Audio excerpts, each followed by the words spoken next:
What's up guys, I hope you're well. I just finished flipping a sample and I made a video out of that, so it will probably already be out by the time this one comes out. I'll put the link here if it is. And I have some time to spare, so I thought why not just make a beat out of this sample, record the whole process, show you guys how I work with Ableton and the Push 2, and hopefully it will turn into something fire. So let's just get straight into it, load some more samples, load some drums, have some fun, and I hope you enjoy the video.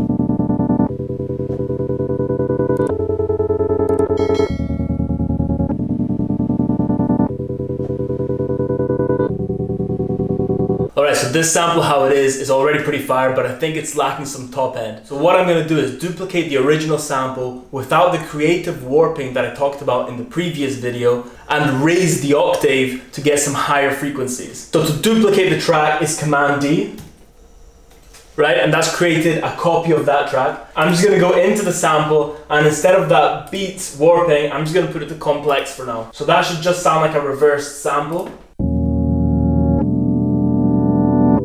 And now I'm going to raise the octave, so I'm going to go into transpose, 12 steps, boom.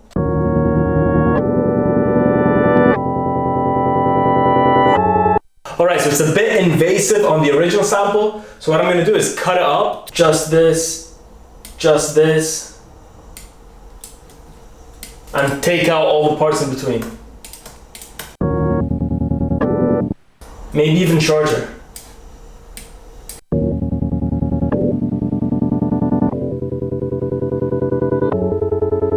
Highlight everything, Command J to consolidate it.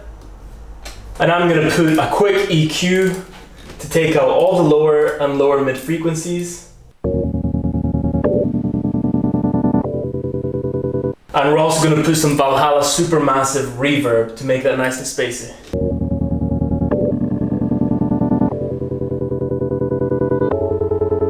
That's sounding pretty dope, but it's still lacking some higher end sparkle. So I'm going to take the guitar and put a little guitar melody on it. Check it out.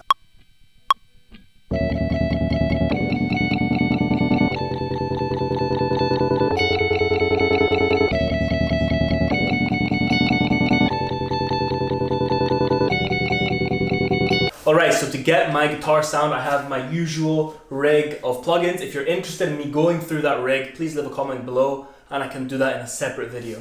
I will, however, add some tremolo to this. So I just do that by opening Guitar Rig 5. So I'm just gonna go in Components, Modulation, and I'm just gonna put the tremolo in. I'm gonna put the intensity to the maximum and rate to maximum because I don't really want this to sound like a guitar. I just kind of want it to sound like a synthy noise.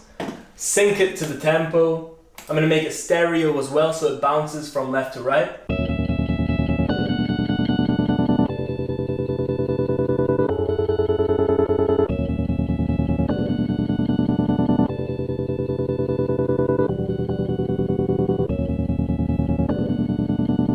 Alright, to this track I'm also going to add Valhalla Space Modulator. I believe this is a free plugin. It's kind of like a chorus, but if you turn that feedback knob, the blue one, all the way up, it does a really cool effect. I'm going to show you right now what that sounds like.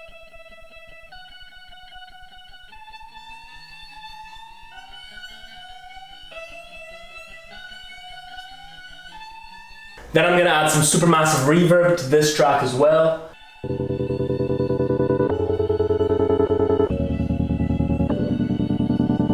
Right, now to me, this melody is sounding just about ready. Let's go ahead and add some drums. So you guys know that I usually like to play my drums in for my lo-fi beats, but because this one's a bit different, it's a bit trippy, it's a bit more modern, I'm gonna pencil in my drums to make them sound exactly like I want them to, in line with this dope melody.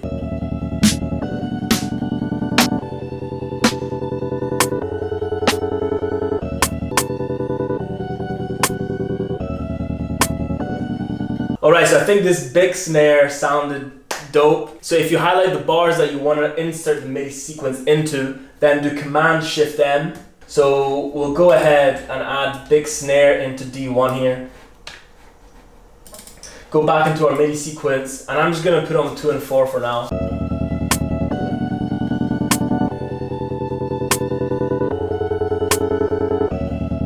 Now let's search for a kick. I'm going to stay in this same drum pack.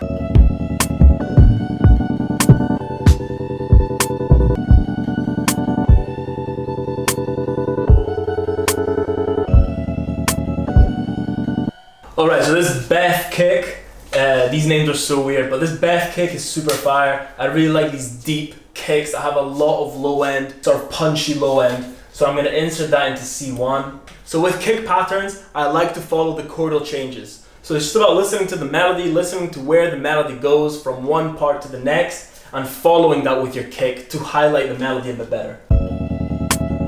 Right, so there's the chord change on the two and, so I'm going to insert that. Also there on the forehand.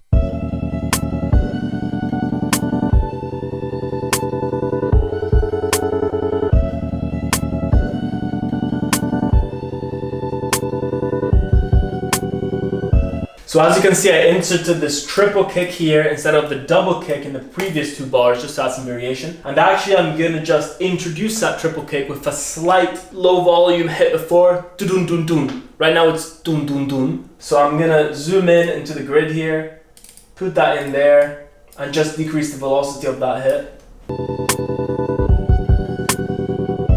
And maybe at the end here I'll create some sort of break.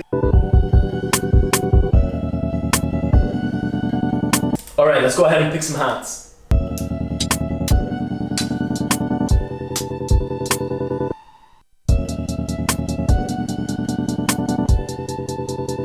I like to double chain my hi-hats to the snare and the kick, and I actually have my own little preset here, double side chain.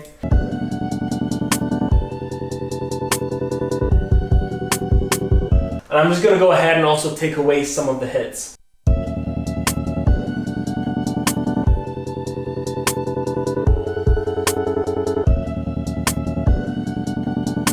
Alright, let's open up some bass. I'm going to use the Key Bass plugin because it's my go-to bass plugin.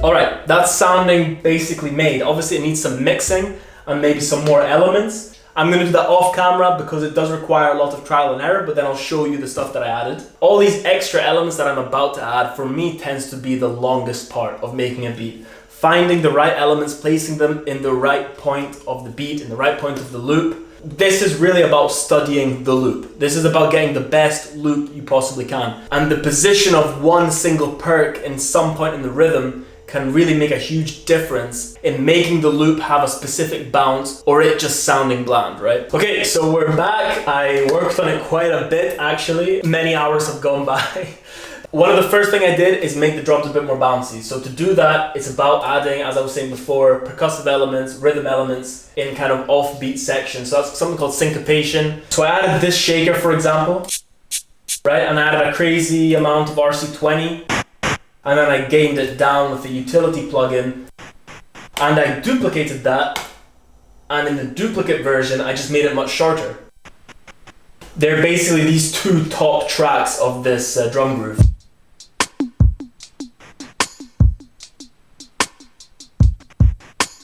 You probably heard that tom in there as well. You may have noticed that I panned the hats, the original hats that we added together. They're just going left, right? I just used the auto pan plugin from Ableton, so if I just solo those out. And actually in a different section of the beat, I added this cool horn sample.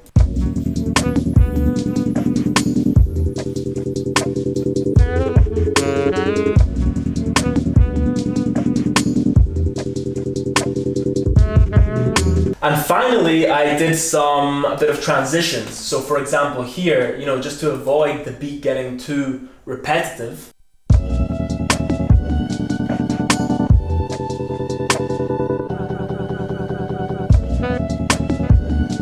Right, don't be scared to get creative. These are lo-fi beats, but we need to be creative. Don't be scared to screw things up, Take a little section of a song and put it in a random part, repeat it, duplicate it, add a bunch of reverb, take away all the reverb. Just have fun with this type of stuff. It's all about having fun. It's all about being as creative as you possibly can. Wow, it's such a nice day to take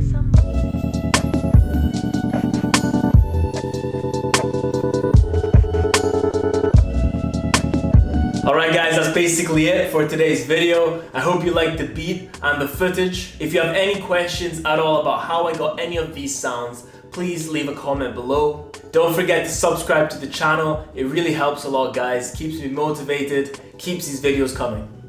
But for now, stay fly, stay hungry, and I'll catch you later, guys.